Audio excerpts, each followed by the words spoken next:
The Friday Football Frenzy, sponsored by Foundation Solutions. Welcome into week one of the playoff edition of Friday Football Frenzy. New format this year with 8 classifications. Conference champs like T.C. Robertson, Brevard, Murphy, they all have byes this week.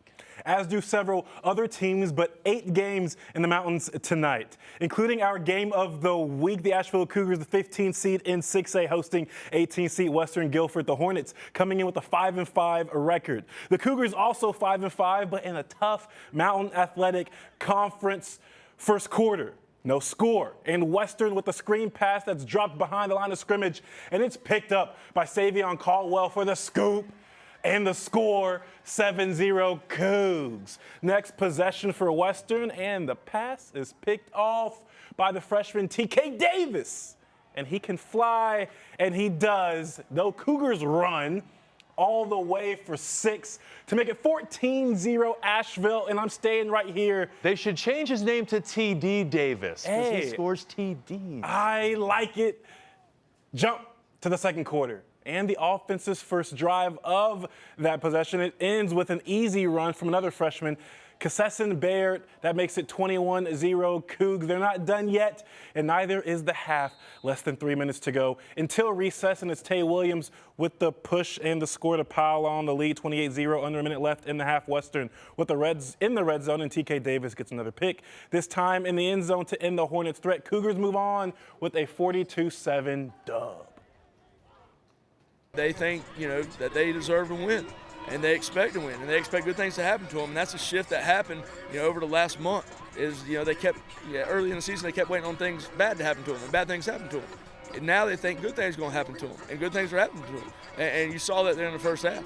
Court Radford said shift. Staying in 6A, 9-seed Reynolds hosting the 24-seed South Caldwell Spartans. Already have 7-0. The Rockets' second offensive snap of the game is a reverse to Tremaine Keeter, and he's just faster than everyone else wearing cleats. 89 yards untouched for a 14-0 lead on just 2 plays for Reynolds.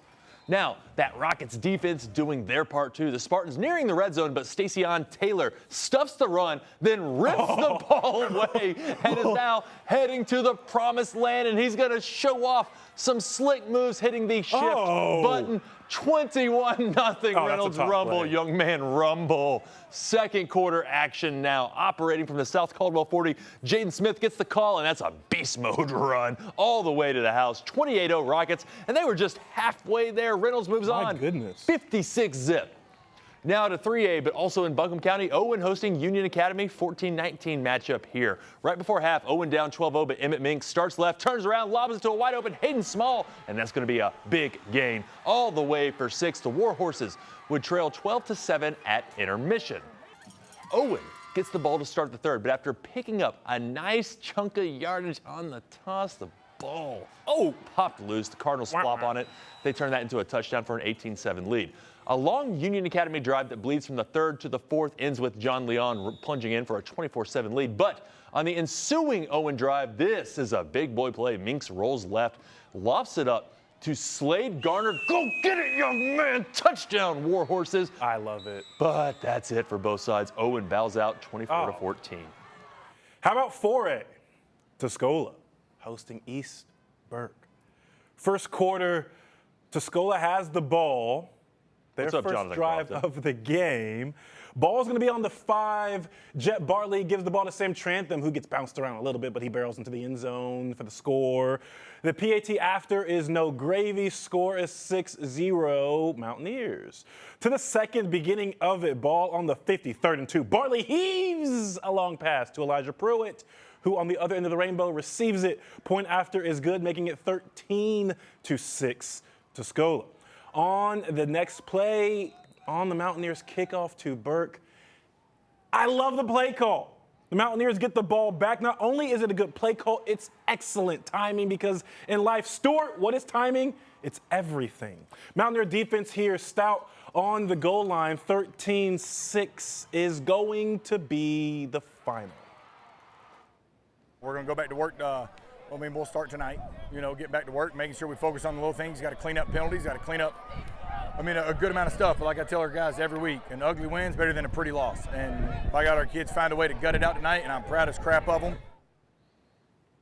Feel that. Erwin at Huss, 17 seed, 16 seed. The 17 wins 49-21. North Henderson does not go on the road to beat North Davidson. That's 46-8. McDowell 0, Page 68. All right, some other scores. Polk County falls on the road at East Surry 15-35. RS Central, though, takes a big win over Wilkes Central 48-6. Chase falls at Thomasville 14-7. Stick around. We've got more Friday Football Frenzy coming up after the break.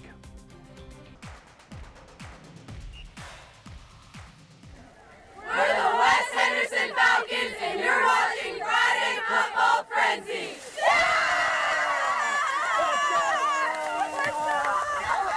Well, that was my back. favorite one. That was my favorite one. I'm sorry. Well, welcome back to the aforementioned Friday Football Frenzy. There's been a lot of consternation about the size of the fields in each classification this year. But more teams in means more kids get a chance to taste postseason victory. And that includes the Rosman Tigers as the 1A 7 seed hosting a playoff game against Bonnie Cone Leadership Academy. Bonnie Cone's first possession not going well for them. They fumble. Rosman pounces on it. The Tigers are in business. They're going to cap that off. Zeke Gainey's a few yards. Hey. Oh, 6-0 Tigers. That Rosman crowd starting to fill it. Now, it's 4th and inches. Brian Ronaldo up the middle. That's another touchdown for the good guys.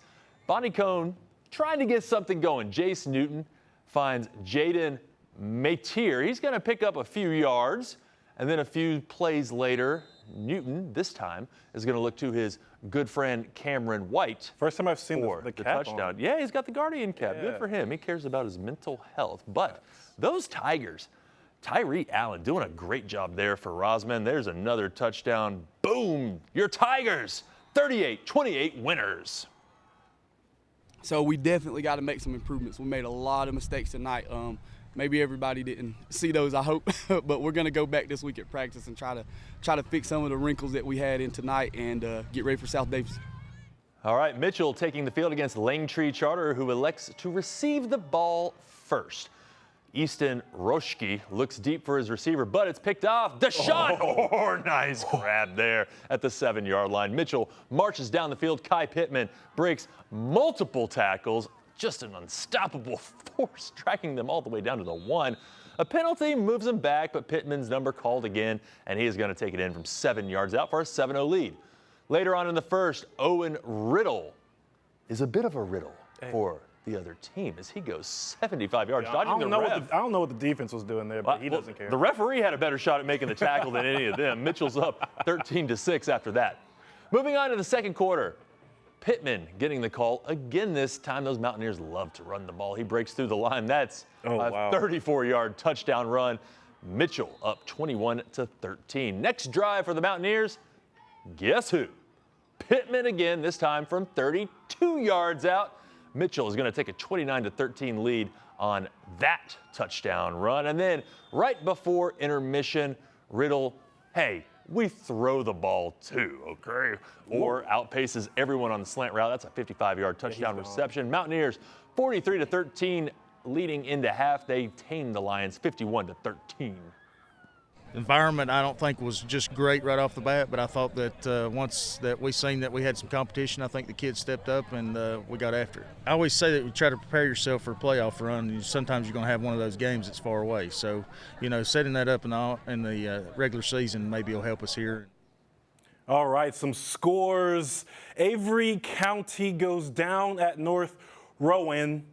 Cherokee, Albemarle takes it 21-15. Highland Tech, nothing against Hayesville, 41-0.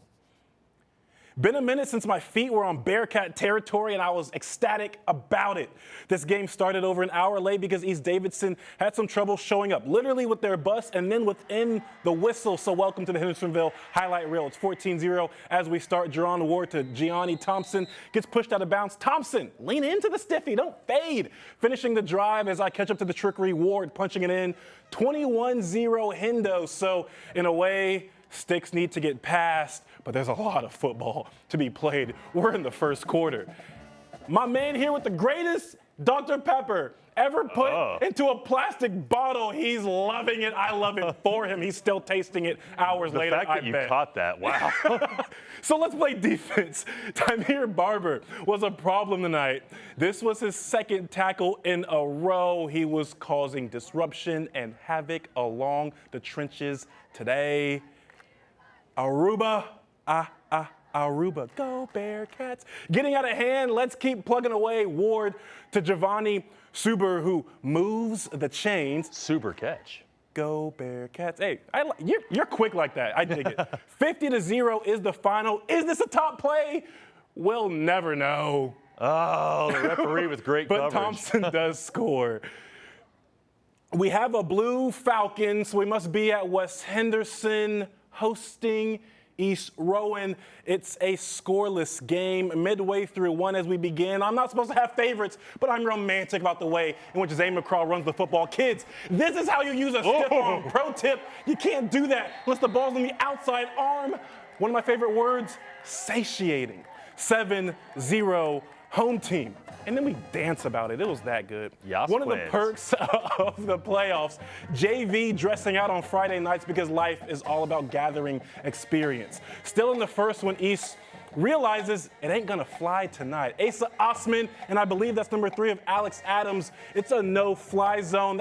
Hey, he's okay. He gets up. His pride's a little discombobulated, but it's okay. West is playing with dominance, but it's still a close game, so we're playing defense. It matters. Brady Duval on the stuff. That's a large human being in high school. I would want no problems with him. Q2 still 7-0 when Osman feels like changes. I don't know what the defense is doing, but that's not Ace's problem. Painted area, 14-0.